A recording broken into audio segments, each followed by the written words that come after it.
Hi everyone, welcome back to another drawing tutorial. So today I'm going to be doing Jotaro from JoJo's Bizarre Adventure. So we're going to start with his right eye. So it's just a little bit higher than the middle.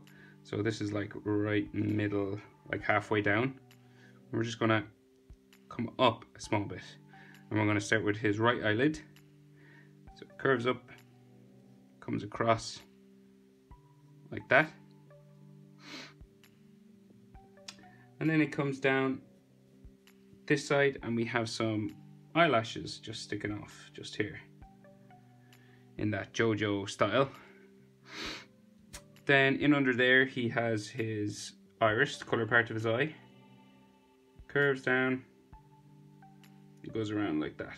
It's a semicircle just there.